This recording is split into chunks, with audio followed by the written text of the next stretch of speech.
You guys are listening to No Cap Sports, three of the hardest grinding brothers in the business. This is Anthony Sain from Sports 56 Mornings, and check these guys out.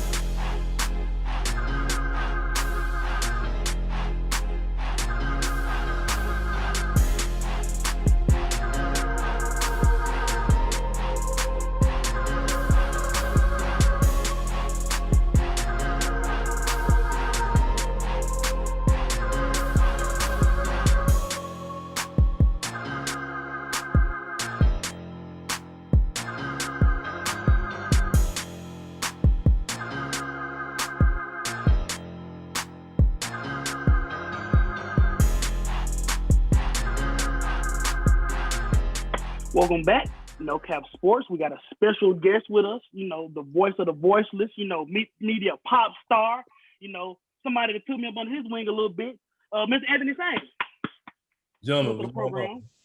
Good. Thank you. First of all, let me not, put it out there. How would you like to be addressed? Because that seems to be a popular conversation piece today. So tell us how you wanted to be talked to in the next 25 to 35 minutes. You call me anything that you've seen me call myself before, and just make sure you don't call me Tony. That's the only thing that'll trigger me. You call me Tony or anything kind of spinning off of Sain, like Insane or Saino. Corny white guy nickname. Yeah, if you ain't heard me say it, don't say it. Basically, so yeah, I mean, we talked. You had an epic conversation about it this morning with your co-host Peter Edmondson. Mm-hmm. And I want to get a little bit more of your opinions just in front of my guys. But I think I would start off. It's a baseline of respect. I think we all know the situation I'm talking about. With Deion Sanders and walking at a media day. Hey Deion, I was just wondering if you could. Hold on, let's back up a little bit. You don't call Nick Saban Nick. Don't call me Deion now. Okay. I call Nick Saban Nick. You don't. No, you don't. No, you don't. That's a lie. If you call Nick Nick, you get cussed out on the spot. So don't do that to me. Treat me like Nick. Okay, Deion. Right. Just there's the reporter Nick says he's a player that he works for Ole Miss.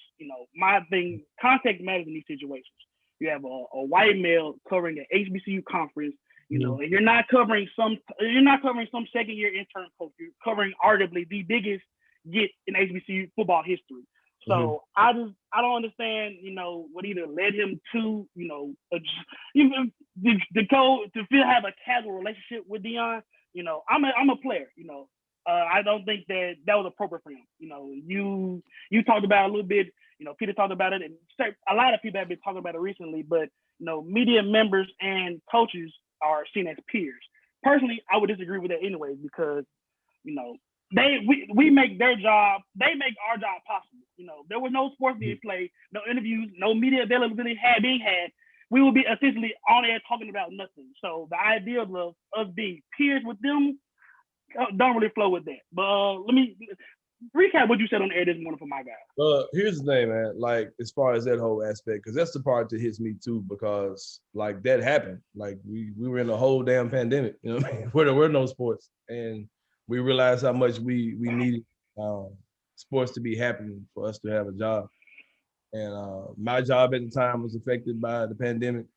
Peter's job was affected by the pandemic. We all of us who get paid to do this, our jobs were affected by not having sports. So any guy who says that, we're, like we don't really need, like we need each other, of course, but those guys have to be doing something for us to get paid. Because if they're not doing anything, there's nothing for us to talk about. Trust me. People's jobs were affected. People in sports journalism jobs were affected by the pandemic. But here's the thing. In my opinion, Deion was being petty. He was being comical by the whole thing about his name because, people call guys by their first name all the time. He's had people call him by his first name all the time. Deion did it in a way to kind of mess with the guy. But once the guy came back and said, called him by his name again, that's where the lines of disrespect were drawn. And if you go back and watch the video, they seem to have some type of rapport with each other. But the guy, I wasn't aware that the guy also covers Ole Miss. I thought he was a guy who who Jackson State was his entire. But regardless of any of that, his job is affected by Deion Sanders being the coach of Jackson State. You know what I mean? Yeah, Lane Kiffin is the coach of Ole Miss or whatever, but he's not Deion Sanders. You know what I mean? Exactly. For real. You know what I mean? So like Deion Sanders being in that position automatically affects his job. If he puts a tweet out about whoever the Jackson State coach was before now, it doesn't have the weight to it that a tweet about Deion Sanders or article about Deion Sanders or even a back and forth exchange that was recorded and reposted on Twitter. All those things have a different effect when Deion Sanders is the coach. And that was something I was trying to relate to Peter. Like, look, y'all can do all this talking about this guy's being on the same page, whatever. He's not Deion Sanders. Deion Sanders can make a phone call and say, hey, I want another guy covering me. And that's going to happen. You know what I mean? Exactly. They can't call Jackson State and say, y'all need a new coach. You know what I'm saying? Even though I told Peter, I was like, you know, that guy can change. I mean, Deion can change that guy's career. Like, he can say, man, look, instead of you covering Ole Miss and all this stuff with Jackson Clarion Legend, go start an independent blog and I'll pay you to cover me. Yeah. And I mean, like you said, context matters in that situation. Like it didn't make sense. Now, would Deion do the same thing with Bob Costas or one of these other legendary sideline reporters? Probably not. Mm-hmm. But that was a place for him to flex his muscle. A lot of the buzz and publicity he's gotten has been through social media and things, situations, viral moments like this. So I wouldn't say it was an intentionally calculated move, but he definitely knew what it was going to be perceived as. And the fact that he chopped that up on Instagram and put that as another promo thing, honestly, I'm happy. More publicity on the swag, more publicity for us, more eyes on us. So I'm good. I don't even think he was particularly being that petty, honestly. Deion was being petty. He's being petty as hell. He's being real simple. Like, it's really not that big of a deal. But once he established to him, hey, call me this, unless I'm asking you to call me something that's disrespectful outside the normal realm of what you would call me. I mean, you come back and call me Deion again, at that point, man, we got to deal with the issue at that point. Because at that point, you blatant choice of disrespect. Right, and this is what I talked to Peter about, this is what I talked to Eli about, what I talked to Mike Wallace, what I talked to Greg Gaston about. If it was the comeback, it was him telling you, man, if I said don't call me Deion, you call me Deion again, that's where the lines of disrespect was. And everyone calls so and so by his first name, cool. But if Nick Saban came back and say, hey, man, don't call me Nick, call me Coach, or call me Coach Saban, that man would have, you know what I'm saying? Instantly. He would have got it right. He wouldn't have came back and Nick Saban about it. But that's the thing that stirred me up as a black man. That's what fired me up. Like, okay, yeah, this is he thinks Deion just is some sideshow, or Yeah, he trying to get off. Yeah, he don't respect Deion as a coach like he would anybody else. So once Deion said, hey, man, don't call me that, call me this, and you come back and call him that again, at that point, it's like, yeah, man, he just don't respect them, period. Because at the end of the line, it just boiled down to two grown men. Got to respect each other. That's all it is. Yeah. Sure. Yeah, but let's go off that narrative, shifting into sports, black sports media members. We talked a little bit about it. You getting a late start. The sports media world. Just give our audience, your story, how you broke in, starting off with your podcast, and then writing with Sports Illustrated, and now having a regular radio job. Well, what I say to you guys is, man, just keep doing what y'all are doing at the age that y'all are now. And just understand that being black doing what we do makes our job, that much harder. You know what I mean? We're naturally equipped to excel in this job. When we walk into the locker room, there are certain advantages we have in that locker room. But guess what? Everyone realizes that there are certain advantages that we have when we walk in the locker room. You guys also are athletes. So when y'all walk in, when your playing days are over and you decide to stay in this field, you have that athlete advantage. Plus you have the familiarity advantage where you look like, sound like, talk like, came up like the other guys in the room. But other people in that room realize that you have those advantages too. And this is a competitive business. When the whole Rachel Nichols, Maria Taylor thing went down, had to remind people this is a competitive business. No matter how much Rachel Nichols and Maria Taylor may pretend to be friends on television or may be friends in real life. There are certain elements that when it come down to it, the foul stuff is gonna come out when you don't know you're being recorded, because this is a competitive business. So can I ask, my fault. But talking about how it's a competitive business, just like what are some of the things that you did in your career to kind of help you give yourself an edge? Oh, my fault. My fault. Nah, that man knows Jarvis Greer. He made it. Don't let him fool you. He knows Jay-Z. He called in on the radio, so he done made it. Here's the thing, man. Because those disadvantages are there, you have to go that much harder. You know what I mean? And you have to, and when I say go hard, you have to use social media, use whatever platform you have, and be great at what you do and stir these people up, man. You know what I mean? I would get on Twitter and just be an agitator. You know what I mean? Like, you're going to know that I'm here. Block me if you will, if you must. I would get on my podcast, and Peter Emerson, who's my co-host right now to this day, me and my podcast co-host would clown Peter Emerson weekly on our podcast. Anybody, Harrington, Vernon, creating wars with Vernon that didn't exist, using any type of like anything. You better not respond to us on Twitter. You better not say nothing I think is shady towards us, because we're gonna use that as something to trigger us, to create more controversy, to get more eyes on us, to get more people paying attention to what we're doing. Like, you better not let me think you're talking about me. You know what I mean? Like, somebody said, oh, you know, stuff has changed, you know, because these podcasts, you talking about us? Oh, you talking about our podcast? Yeah, okay. Next podcast, we on your ass for an hour. You ain't even talking about it. You know what I mean? Like, this is kind of stuff we had to do, though. We made up imaginary wars, man. So just talk. I don't want to, because we talked about it, you know, briefly at the station. But I think from the school for this and not having it be ain't no not really part of your plan. I didn't do it. I did not graduate from college at all. It definitely anything had to do with journalism. When I was going to school, it was for graphic design. It had nothing to do with this. The thing is, man, you have to. A lot of guys, you guys' age, are not willing to put in the work, not willing to put in the sacrifice. I did a lot of years of free shit. I don't know if I can curse over here, but I did it now, so it's out there. Go edit it your own time. Yeah, Nick. Now we good. We done way worse than foul. I did a lot of free stuff, man. But those things, like I was Kelly Evans, who's with the Undefeated right now. I had made friends with her by covering Grizzly games, and I was blogging. Can't remember what outlet I was under when I was doing. I guess it was probably 3 Shades of Blue, maybe. I don't know, but I got to meet Kelly Evans, and she connected me with the Tri-State Defender. Shout out to TSD, Black-owned newspaper, one of the few left in the country. And I was volunteering, writing for free for Tri-State Defender, covering Tiger basketball. And when what year was this? Don't give me, I'm too old to remember. Probably like 2015 or something. But doing that, and I'm meeting Jason Smith in the press room, meeting Greg Gaston in the press room. You know what I mean? Meeting these different guys. And then that turned into doing, I'm meeting these, the Peter Edmondsons or whoever. I'm meeting all these guys at games, and I'm building relationships with these guys. I'm building connections with these guys.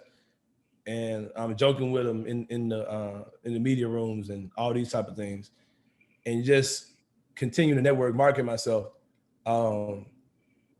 Inviting Peter on my podcast. He comes to my house. Gary Parrish over to the house. You know what I mean? And then, it just turned into being a guest on people's radio show. Guest hosting their radio show when they're out. And just being available for all opportunities, man. But it started off with me doing a bunch of free shit. You know what I mean? I was doing free shit for years. Getting up grown man with a wife and kids. Like getting up going to Tiger basketball, Tiger football games. And those are not even my favorite sports to cover. I'm a Grizzlies fan at heart. But I was covering other stuff just to get out there, man. Just to work on my craft. Just to have a platform. You know what I mean? So just doing whatever it takes, man. Like, I see guys all the time who are writing for everybody. You know what I mean? You're writing for everybody. I'm like, yeah, man, they get it. They get what you have to do. But a lot of times with us, we're just not vocal enough on social media. We're on social media looking at Instagram models and on Black Twitter and all those type of things. But we're not interactive enough when it comes down to sports stuff. But we say sports is what we want to do. But we're on social media for goofy stuff. You know what I mean? So That's what I advise a lot of you guys to do, to be way more intentional with your social media than what you are. Yeah. We know. We see your Twitter. We always been monitored. We know that. I be on Facebook all day long. Don't be playing. But guy tried to come me today like I was trying to defend Deion's thing with the recruiting the kid that was had the sexual assault charge. Don't do that, man. Like don't play me like that's what I'm saying, bro. Because this ain't that. Y'all cancel culture dudes lose your mind out here, because ain't nobody said nothing like that about this whole Deion situation. All I said was they're two separate situations. You can still be enraged about him canceling out a journalist who was trying to put out a story about a kid that he's recruiting that's got an assault charge. You can still respect that man by calling him by what you want to call him. There's two different situations, but yeah, just stay at it, man. Just keep doing what y'all are doing. Like the doors are wide open. Like, you know what I mean? There's not just one way to do this in the movie. So you guys can keep, milking what you're doing until you get where you're trying to get. We're going to wrap up giving you your flowers. The last thing I want to talk about, the evolution of you, like you say, coming from time away for free, just volunteer blogging, things like that, to now you having your own independent, thing at Silent Seas 901. Just talk a little bit about that, how it came about, what do you plan to do with it, Let me clean something up. I said working for free. You guys have said working for free as well. That's technically not what I did. Because if you look at yourself as an independent entity, what you actually did was you lowered your expense budget when it comes down to employees when you're taking free gigs, because you're the brand, you're the business, and you have someone who's working for you. When you're working for yourself, you're not working for free. You're making investments into yourself, and you're not having to pay the guy for doing it because you're doing it yourself. Think about it like that. Don't think about it, I'm done writing for this blog for free, or these folks gonna be messed up. Nah, this is an investment I'm making into myself. Me doing this free stuff got me in the door where I need to be. You know what I mean? I got you. But yeah. Now, Silent Tees 901. Like I said, I went to school for graphic design. Never took one class in graphic design. I dropped out of college for a year. I've always been, kind of savvy when it comes down to drawing and art, things like that. Self-taught myself certain things with Photoshop, looking on YouTube, learn how to do certain things. Just making designs, find out a way to kind of make shirts where I don't have to have the overhead of actually printing out stuff and boxes of shit all over my house and mailing shit out to folks and all that. So it was just, something I do because I'm a hustler, man. I'm a go-getter, Exactly. Yeah, that's one thing y'all notice about you. Yeah, you're not just content with going in 7-10 and leaving the station and not doing nothing. No radio pays the bills, but they don't pay all of them. They pay a nice chunk of it, but I got other expenses, So, but yeah, man, like just and even that, like doing the Grizzlies shirts. I'm at a Grizzlies media event, and Jason Wexler, the business manager for the Grizzlies, he's complimenting me on my stuff and saying, man, you're good. Like, people who do what you do, they build our fan base. They extend our fan base. He's like, I don't have a problem with nothing you're doing as long as you ain't putting nothing copywritten up there. So, all right, bet. I'm talking about the big dog. This the big dog telling me this, you know what I mean? So, Facts. Yeah. Enough flowers. We wrap it up. I talked to you.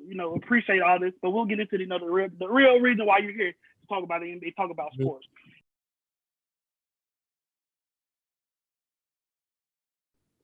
Now you got it. All right. So we started talking about the finals, talking about Giannis' journey, but now I kind of want to flip it to the Suns and talk about them for a second. So looking at this Suns team and just what happened to them after winning games 1 and 2 at home, what are some of the factors that you think contributed most to them breaking down and losing 4 games in a row? I'm not gonna put it on the Suns falling apart. It's the Bucks got confidence and they started playing like a team who's been here, done that. They haven't been to the finals, but they came up short in the Eastern Conference playoffs a lot. And they realized, man, this is our opportunity to win a championship. You know what I mean? And a lot of players on that Phoenix team, including Chris Paul, have never really gotten to this moment. Chris Paul has been to the conference finals, I think, a couple of years in a row, but and came up short or whatever. But even he hasn't. He's got that bad taste in his mouth, of course, but he hasn't came up as close and as short as Giannis has, even in his short career. And I think that the Bucks just capitalized on it, man. They started getting confidence and started realizing we can beat these guys. And plus, there was so much disrespect thrown towards the Bucks' way. We were crowning and having parades and stuff for Phoenix 2 weeks ago. When they were still playing the Clippers, you know what I mean? Like we were crowning those dudes as the champion. Yeah. That was already happening. Bucks, like, all right, man, look, all right. You know what I mean? Then you got some battle-tested, hard-nosed guys on that Bucks team who gonna go out there and they're gonna defend. They're gonna play you like crazy. And yeah, we might have off games where you're able to stop us, but if we ever get to the point where we can slow y'all down, it's gonna be an issue. And those kind of things happen when you got a guy like Chris Middleton, you got Drew Holiday, you got Giannis, you got what's my boy didn't score a point last night. It's just a dog. Oh yeah, PJ Tucker, yeah. PJ Tucker, you know what I mean? Just you know what I mean? What's my other boy? Man, you know I'm bad with names. Bobby Portis. Bobby Portis is crazy, dude. You know yeah, we just went crazy off his off looking past. I mean, who you got in the Phoenix team? Like you got Jay Crowder, and is it? You know what I mean? Yeah. You got guys like Cam Johnson get out, they can defend.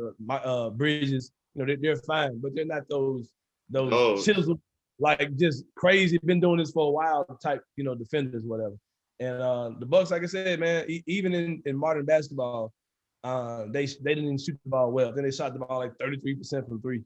You know what I mean? Still, you know what I mean? But when it came down to getting in the trenches, that's what it took. They tried to play Atlanta playing their style and were losing. Mm-hmm. When they said, you know, screw this, man, we're just gonna lowboy these dudes. You know what I mean? That's when they got Atlanta about it. You know what I mean? So I gotta give props to the Bucks, man. I don't really think it was anything Phoenix was doing. I put it on Twitter. I said if the Bucks can get any type of hot stretch or warm stretch from Middleton and Holiday, they're gonna win this series. Yeah. And it happened. You know what I mean? That's what they got Game 5.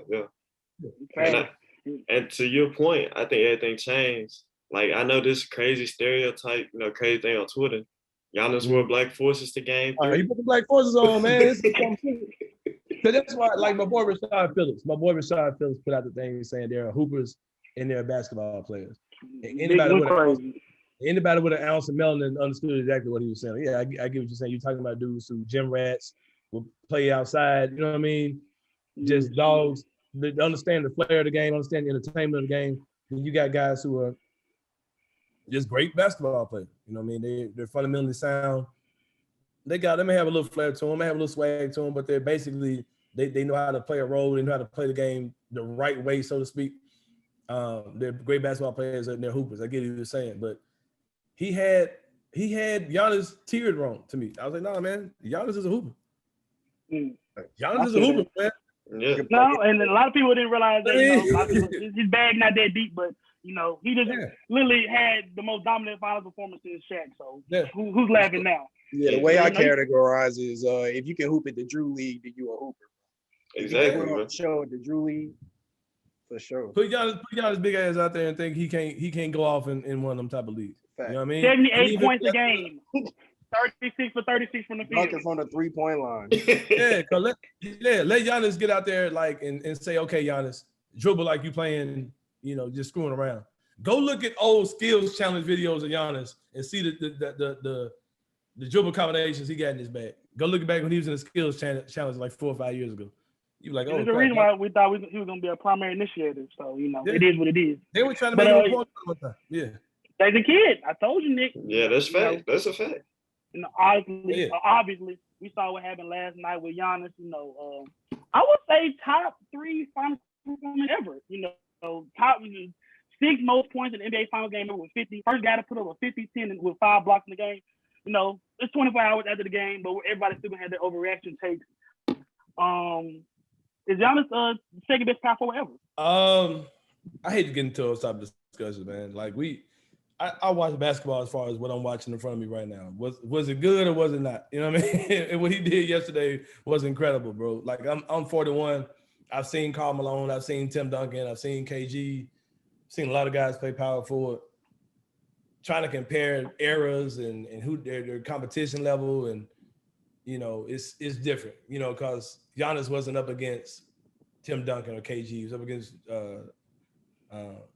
DeAndre Ayton and Jay Crowder. Against Jay Crowder, you know what I mean? Like he ain't playing against some of the guys they went up against. But Giannis, traditional bigs. Yeah, and Giannis is incredible. The entire NBA game has changed so much to try to stack these guys up against the past, and I don't really like doing all that, man. I like enjoying the moment, enjoying what I'm seeing. And Giannis is incredible. He's incredible what he does. I think he's a more of a center than a power forward. But which is what makes it so scary about him. I'm gonna tell you who, because me and John Harden were talking today, trying to discover comps for that guy for Giannis, and he said something today that was wild. He was like, Giannis is like, if you're playing against Wilt Chamberlain, then the motherfucker just started dribbling the ball. Like, what the hell are you doing? Like, you know what I mean? Like, that's what Giannis is, man. Like, you talking about a cheat code. He's a super strong, because you know how like Wilt was like stupid athletic, stupid strong. You know what I mean? Like, imagine that dude and he just started dribbling like a guard. Like, nah, man, stop. Like, you can't do that. Like, that's what Giannis is doing, though. You know what I mean? Like, he's a super strong athletic center who can dribble the hell out the ball, bro, and get to the basket. And it's insane. It's insane to think you're going to stop him. You know what I mean? So, like, he doesn't have the jump shot. He can't hit free throws. But he's like, look, I'm coming, man. Hit him last night, though. Yeah, that's what I'm saying. But it's like, you look at Ben Simmons, who's afraid of those moments. You're like, man, look, foul me, whatever you need to do, I'm coming, bro. I'm coming. I'm going to be aggressive as hell from opening tip until, you know, the final whistle. I'm going to be super aggressive. I'm coming at you. And he scored 50 last night, made his free throws. And if he wasn't hitting free throws, they might would have lost their game last night. And he won a championship in the city that drafted him. And it was just a great story, man. I got emotional watching that dude celebrate yesterday. Because I was like, man, that dude did it, man. Like, for sure. Like, he did. But no, we're talking about, you know, some of the auxiliary stars in the series. You touched on a little bit about it. You did, Nick. You know, Middleton, you know, Booker, guys, first-time All-Stars, guys that are, you know, stepped up and performed in clutch moments and being in the first finals and really showing out. So we talked about it a lot. You know, I'll tell you, Sain, I actually said that Giannis was the fourth best player in the series before it started. Do you think that Chris Middleton and Devin Booker can be the best player on their own final team? No. Man, that was quick. And I love Booker, love Middleton. Middleton is the ultimate role player. I grew up being a big Scottie Pippen fan, and Scottie Pippen is probably the best number 2 I've ever seen. But Scottie Pippen was also able to be a dynamic MVP level number 1 when there. Middleton is a great number 2. I don't think he'll ever be at that level. But when you talk about just a mega role player, man, like Chris Middleton is a guy can knock down shots, defend, he can create off the dribble, he's long. You know what I mean? He's high basketball IQ. He's the ultimate role player. He's like, if you just say, okay, let me just build a role player like as a machine, as a robot, you'd have Chris Middleton. And if you crank that guy up a little bit more, you got Kawhi Leonard. You know what I mean? You know what I mean? Like he's as high as you can be and still be a role player. You know what I mean? To me, I don't think he's a role player. Yeah, that's tough. That's a tough label. I ain't gonna lie, but somebody that could have got the finals. Now, here's the thing. I'm not gonna call him a star. I'm not gonna call him a star because he couldn't be the best player on a good team. So I'm not gonna call him. I get what you're saying though, because I had the same question about somebody else. I was like, no, that dude's not a role player, but on that particular team, he's the role player. But his role might be to score 20-some points a game. You know what I mean? But he's not an alpha or a star level player like Giannis is. He's an all-star, but there have been other guys who've been all-stars who aren't, you know, those alpha guys.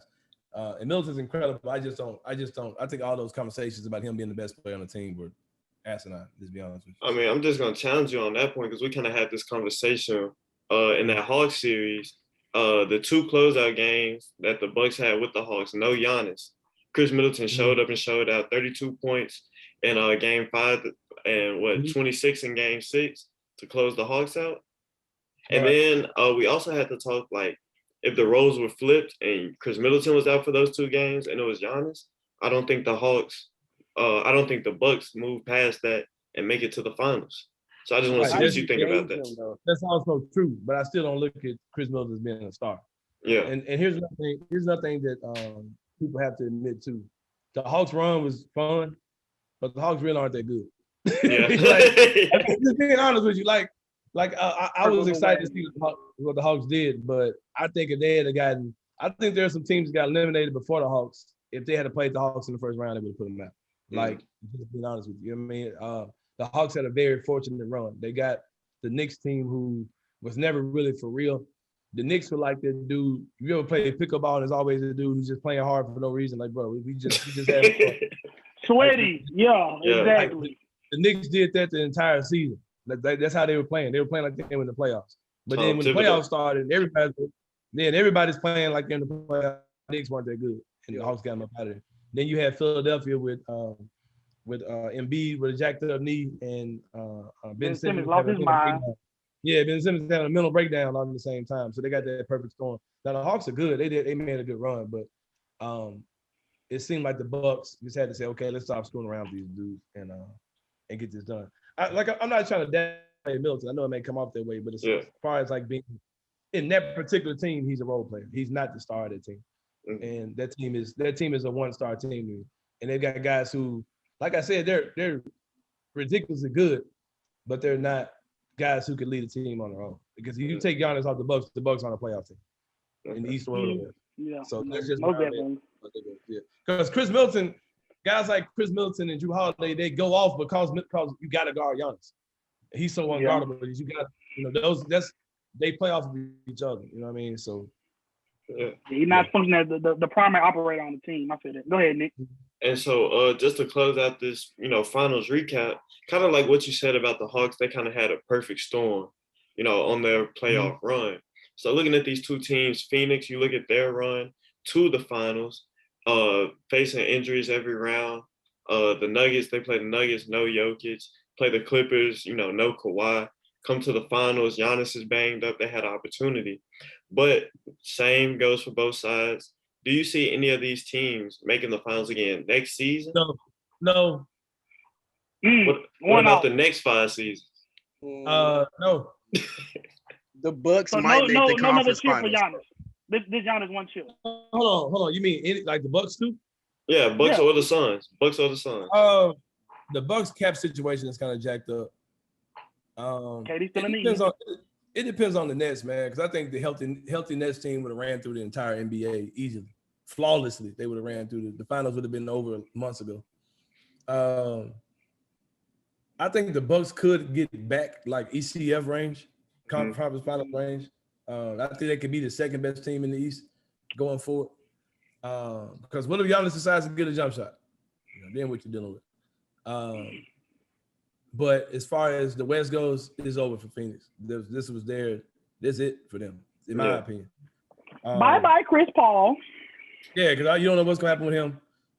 You don't know what he's going to decide. Be a top 14 in the West. Yeah, exactly, because Devin Booker might make a leap. I like him. He showed drop. How much better can he get? But that team was outside of the playoffs without Chris Paul. Like when we forget about that. And Jay Crowder's gonna get traded to somebody. Jay Crowder ain't gonna be nowhere 2 years in a row. So wherever he goes, they're gonna lose in the finals next year. Right, exactly. You want to get to the NBA finals, go trade for Jay Crowder. Yeah, Booker take a step, A take a step, and we see some more ramifications, injuries. I like this Phoenix team, so why y'all playing like the Grizzlies ain't gonna be better than Phoenix next year? Exactly. That's what I wanted to get to. That's exactly what I wanted to get to. So looking at the Grizzlies right now, especially looking at this past season, would you say the Grizzlies overachieved, underachieved, or met expectations this past season? Well, if you look at the beginning of the season, if you judge the Grizzlies from their expectations at the beginning of the season, they overachieved. But once they started establishing who they were during the season, they pretty much met expectations. You have to stop saying you're ahead of schedule once you're not ahead of schedule anymore. Like once you've been sitting in the head of schedule for a couple of years, like all that talk is over. Like this is who you're supposed to be now. I mean, even though you are technically ahead of schedule and it took Phoenix 10 years to get here and Sacramento still ain't made all those type of things, you're 2 years into your rebuild and you're a playoff team. So all that's out, you're a playoff team now. And you have to start operating like a playoff team, have playoff expectations. So, I think the sky's the limit for them. I'm not really sure how they're going to operate this offseason as far as free agency trades, the draft, etc. But the Grizzlies they're up and coming team in the West, man. And real quick, off the top of your head, what contract would you give Jaren Jackson Jr.? Would you offer him? I think that this is what people have to understand, and I'm assuming that the majority of your audience are Grizzlies fans. This is what our fans have to understand. In the NBA marketplace, when you have a guy that has shown that he can play basketball, and he's a rookie, and he's a guy who's able to possibly lead your team in scoring, which Jaren Jackson did. and a guy who's able to be your best three-point shooter on your team, which Jaren Jackson has shown, and a guy who shows the potential to be a high-level NBA defender, which Jaren Jackson has shown. Regardless of injury, regardless of whatever you want to look at, that guy is going to get paid when his rookie contract is over. There is no, trade him for this or you let him walk. That's how like crap level poverty-minded franchises operate. That's when you get Lonzo Ball and you don't trade him at the trade deadline, and then you're talking about you don't want him to come back, and you could have just dealt that dude and got an asset to make you a better team. The Grizzlies are going to pay Jaren Jackson Jr. And my personal thing is I hope that they extend him now, and I hope he gets a deal where it's something like 4 years, $80 million, which is so no max. Huh? No max. You want to max him out right now? No, because I don't think you particularly have to. I think if you come to him with a 4-year, $80 million deal, I think that you all shake hands and everybody's good. What the Grizzlies don't want to do is the exact crap we did with Rudy Gay. Y'all are probably too young to remember this, but we were in the same situation.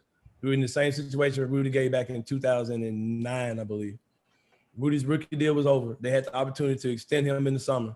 I want to say Rudy wanted $10 million a year, something like that.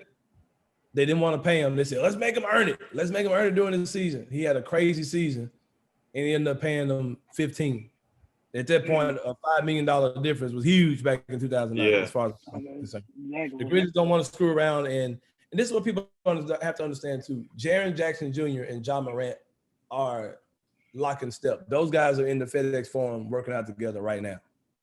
They're doing summer workouts together. Those two guys.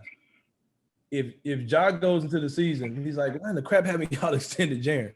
That's not something you want on Jaren's mind or Ja's mind the entire season. Thanks. I don't know if y'all remember this because let's go back in this NBA season with the Atlanta Hawks.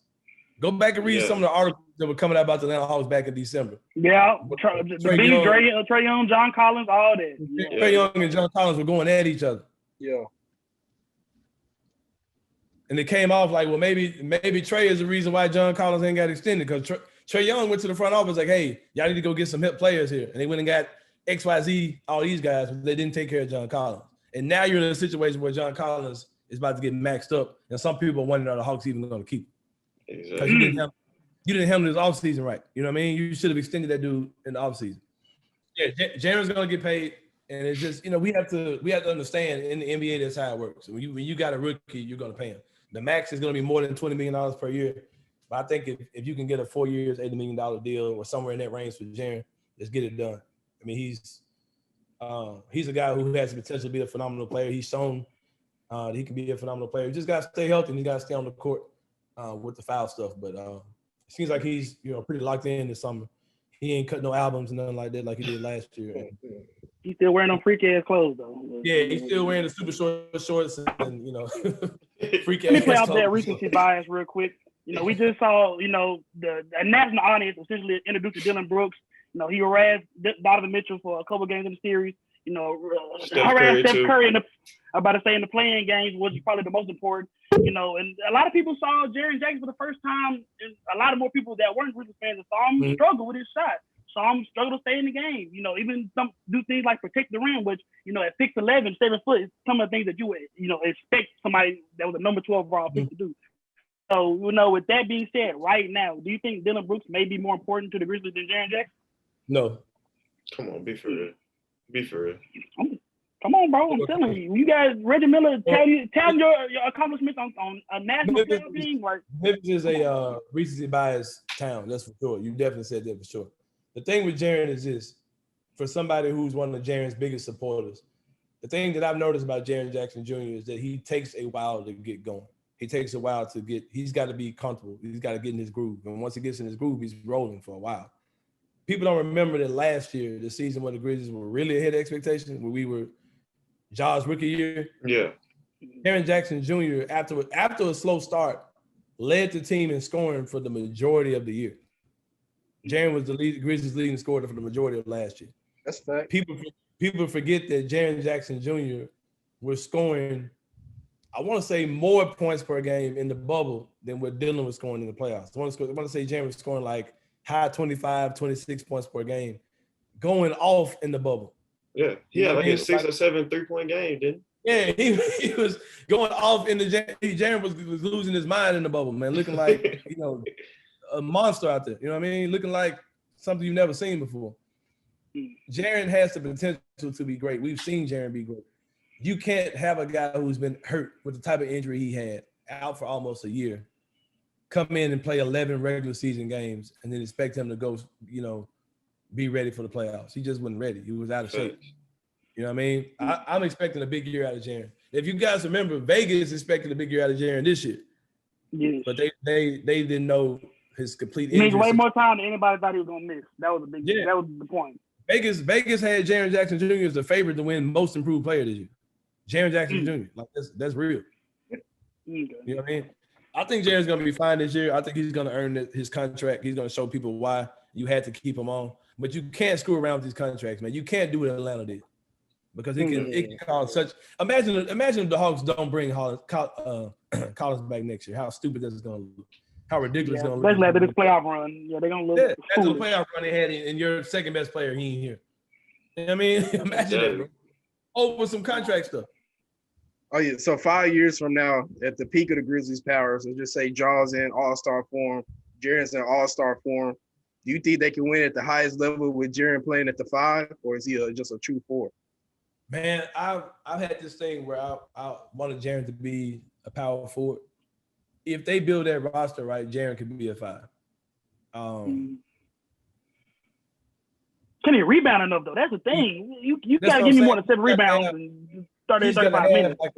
He's gonna have like a Bobby Portis crazy dude, just go get rebounds, dude at the 4 to cover him, in that area, and to do the most of the one-on-one defending. But he could be a 5 just for position, matchups or whatever. But and Jaren's probably gonna get bigger. He's gonna get stronger. Jaren is still the youngest player on the team. Yeah. And depending on who we draft, he could still be the youngest player on the team. You know what I mean? So I'm a Jaren guy, man. It'd be hard to get me to say anything other than, man, he's gonna do it. You know what I mean? So, but yeah. I'll feel that. Just continue to talk about the Grizzlies this summer. Just what are some of the names you've highlighted as potential guys the Grizzlies should bring in and would fit with this team? First one you're gonna say. Well, I'm high on. Go ahead. I want the Grizzlies to take a swing this year. Like I think this is the perfect year. You're sitting at 17. Try to get a guy who you think could be, your third missing piece. They need another playmaker, need another scorer. I'm not the person that says, just go out and get a shooter, because shooters are kind of developed in the NBA. If that makes any sense. You kind of got to let guys be in the league, and then you kind of get shooters in free agency trades, things like that. It's kind of hard to draft specialists. You know what I mean? It's almost like a wasted draft pick. It's drafting a guy who is a spot up shooter and nothing else in the NBA. It's almost like drafting a running back high in the NFL draft. If that makes sense. Better work out. You better be able to do what you think you can do. Yeah. Not knocking none of y'all. I'm sure one of y'all might be a running back, but I'm just saying it's kind of the same type of situation. John's clearly not running back. I'm about to say, bro. We all be like, young fullback prospects. I know niggas the only ones with the running back chance. No, I'm 5'7", 160. I ain't doing none of that. That being said, the guy I'm looking at is I think Josh Christopher is going to be still the draft. I see a lot of Donovan Mitchell type stuff in him. I mean, there's a reason why this guy had, high school arenas with NBA players coming to see him play. Yeah, he's friends with Ja. He's friends with Jalen Green. I just think he had a rough college season, but he's a guy who I think could really break out actually in the NBA. I would like to see the Grizzlies be super aggressive and trade down possibly and get 2 guys on their team. Yeah. And I'm looking at Houston at 23 and 24. That's what I would love to see them get in on, because I think the way that these teams are going to draft, everyone's looking for their Mikal Bridges, their Cam Johnson, their Chris Middleton. Everybody's trying to find that guy on their team. That 3-and-D guy. Yeah. Why did you say Zion Williams? I thought I could have swore that's what he was gonna say. No, I'm off the Zaire train because there's simple basketball things that I wonder about with Zaire if he's able to do those. But I'm high on the I'm high on the let's go ahead and get this shit over with train. I'm ready for the draft to happen. Like I'm just tired of talking about it. I'm tired of thinking about it because there's so many opportunities, so many things the Grizzlies can do. I just hope that they take a swing on potential, not more so a guy who's been an analytic wonder in college. There's certain guys I don't want to touch at all. And I will say this on Jaden Springer. No, I don't want any part of Jaden Springer. And I've heard him connected to the group. That concerns me. The reason why I say no on Jaden Springer, his game is kind of predicated on being physically stronger than other guys on the court with him. And he wasn't dominant at that in college. It's not gonna be in college. Yeah, it's not going to be any easier in the NBA if your game is based on being stronger than the guy that's guarding you. So I'm kind of worried about that when it comes down with Springer. But I'm just ready, man, because I trust this front office. They have a knack for getting guys, but they haven't really taken a big swing type guy yet. So we'll see how that works. I prefer them to do that, but we haven't seen them do that yet, so who knows? Going off that, you're talking about, you've been a big proponent of bill on bill, talking about, big trade partners. Like you said, big swings for the Grizzlies to take. We talk about, Jaren and Jai being two all-star level players. Dylan kind of filling the Chris Middleton role, essentially. What will your timeline be for, keeping this quarter? Whatever. We don't need them to be that. We just need them to defend and play within themselves. I'm so worried about Dylan coming out thinking he's all the bad shots. All the bad that man's stock is extremely high. So I just hope that he's not in his own head thinking he's a rock star here. But anyway. Okay, what would you be the timeline for you for them? The front office, swinging a big trade for a Brad Beal, for a Damian Lillard, or would you try to keep this young core together as long as possible, and not just try to accumulate, outside pieces, auxiliary guys that can come in and contribute, or would you try to, trade the pieces away and get a big name? My thing with the Grizzlies is not particularly a certain move, but a certain mentality going into the season. And when I say that, this is what I mean. I want the Grizzlies to move like the Utah Jazz move. The Utah Jazz identified that, hey, we have a superstar level player in Donovan Mitchell. We identified that season one. They made the playoffs, beat a team in the playoffs. They realized, okay, this dude Donovan Mitchell's the real deal. Let's cash in on this now. Like, let's build around what we have. No more developing, no more, whatever the Grizzlies were doing during certain times last year. Let's get a competitive roster together. Let's try to compete, man. Imagine if the Grizzlies were in compete mode and made some deals this year to make themselves the best version of the Grizzlies they could be. In this year's playoffs, we could have very well been Phoenix. Yeah. The way the way the playoffs played out. If the Grizzlies were a little bit better, Utah. Yeah. You know what I mean? So I think this is the summer to start making some moves, man. I don't really think people understand what it would take to really get somebody like a Bradley Beal, because you would have to. At least Jaren. Their Warriors pick at least. Yeah, it take Jaren, the Warriors pick, probably the Warriors pick, Utah pick, and your pick. It's probably going to take 3 first rounders. You know what I mean? So. Exactly. But I think there's things that you can do that don't particularly do that, but can make you a much better team, but operating more closer to the edges than taking that big swing on somebody. I'm a Zach LaVine guy over Bradley Beal. I ain't gonna lie, just being honest with you. Because I think you could get him for a lot less, and he's younger. But we'll see, man. I'm just ready to get this season started. I think they're gonna be super aggressive on draft night. I don't think the Grizzlies are gonna just take a pick at 17 and the night's over. I think you're gonna see them doing a lot of stuff.